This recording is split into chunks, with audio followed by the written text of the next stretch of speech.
आप यकीन नहीं मानेंगे, मैं बैंक पीओ से लेकर एसएससी तक कुल 21 एग्ज़ाम दिए, 21 यानी 21, और सभी एग्ज़ाम में लगातार फेल। हिम्मत हारने लगी, हौसला हारने लगा। मेरी कहानी की शुरुआत करें तो मेरी कहानी शुरू होती है भारत पाकिस्तान के बॉर्डर पर बसे हुए राजस्थान के बाड़मेर जिले के एक छोटे से गांव ऊंडखा से, जहां पर मेरे घर के नाम पर एक छोटी सी झोंपड़ी हुआ करती थी। पिताजी को शराब पीने की आदत थी और बड़ा भाई दोनों पैरों से विकलांग था।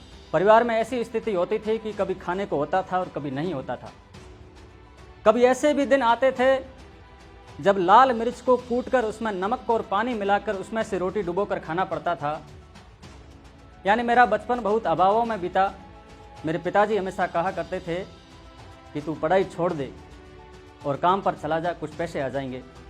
लेकिन मेरे मन में सिर्फ एक ही बात रहती थी कि नहीं, मैं तो सिर्फ पढ़ाई करूंगा और एक सरकारी नौकरी हासिल करूंगा। तो सुबह 7 बजे से लेकर रात को 10 बजे तक किसी कपड़े की फैक्ट्री में काम किया करता था या फिर ढाबे पर जाकर 10-10 लोगों का खाना बनाया करता था। लेकिन इसके बावजूद भी मैं पढ़ता रहा, मैं लगातार मेहनत करता रहा।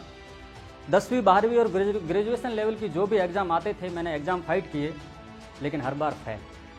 पर मैं लगातार मेहनत करता रहा, फिर भी फेल पर फेल। मुझे फेल होने की इतनी आदत हो गई थी कि एकदम निराश रहने लगा।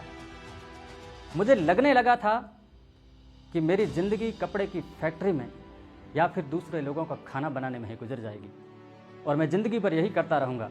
लेकिन कभी मन में ख्याल आता था कि नहीं, तो कुछ करके दिखा था। आप यकीन नहीं मानेंगे, मैंने बैंक पीओ से लेकर एसएससी तक कुल 21 एग्ज़ाम दिए, 21 यानी 21, और सभी एग्ज़ाम में लगातार फेल। हिम्मत हारने लगी, हौसला हारने लगा। किसी में 1-2 नंबर से पीछे रह जाता था, किसी में फिजिकल में पीछे रह जाता था, तो किसी में कंप्यूटर टेस्ट वगैरह में पीछे रह जाता। आस पड़ोस के रिश्तेदार, दोस्त वगैरह, परिवार वाले सब कहने लगे कि तेरी किस्मत नहीं है, तू पढ़ाई छोड़ दे और काम पर चला जा। लेकिन मेरे मन में हमेशा एक ही भावना आती थी, एक ख्याल आता था कि जब रेलवे स्टेशन पर चाय बेचने वाले नरेंद्र मोदी देश के प्रधानमंत्री बन सकते हैं, एक छप्पर वाले घर में रहने वाले रामनाथ कोविंद जब देश के राष्ट्रपति बन सकते हैं, अखबार के बंडल उठाने वाले अब्दुल कलाम जब देश के राष्ट्रपति बन सकते हैं, जिनके माँ बाप का बचपन में कत्ल हो गया ऐसे मिल्खा सिंह जब देश के लिए कॉमनवेल्थ गेम्स में गोल्ड मेडल जीत सकते हैं, तो मैं क्यों नहीं कर सकता। मैं भी मेहनत करूंगा और मैं भी पढ़ूंगा और मैं भी हासिल करूंगा। मन में ये ख्याल आता था, रख हौसला वो मंजर भी आएगा, प्यासे के पास चलकर स्वयं समंदर भी आएगा, थक कर ना बैठे मंजिल के मुसाफिर, तुझे मंजिल भी मिलेगी और मिलने का मजा भी आएगा। इस बार अधीनस्थ सेवा चयन बोर्ड ने ग्राम विकास अधिकारी पद की भर्ती निकाली। मैंने फॉर्म भरा। पिछले एग्ज़ाम में जो भी कमियां रही थी उसको दूर करके इस बार कठोर ज़बरदस्त मेहनत करके एग्ज़ाम दिया और फिर से काम पर लग गया। जब कुछ महीनों बाद इसका रिजल्ट आया तो हर बार हार मुझे हराती थी, लेकिन इस बार हार को भी हराकर गिरधर सिंह जीत गया और ग्राम विकास अधिकारी के पद पर सिलेक्शन हो गया। ये उस लड़के के लिए बहुत बड़ी बात थी जिसने अपने परिवार में 4 सुसाइड देखे थे।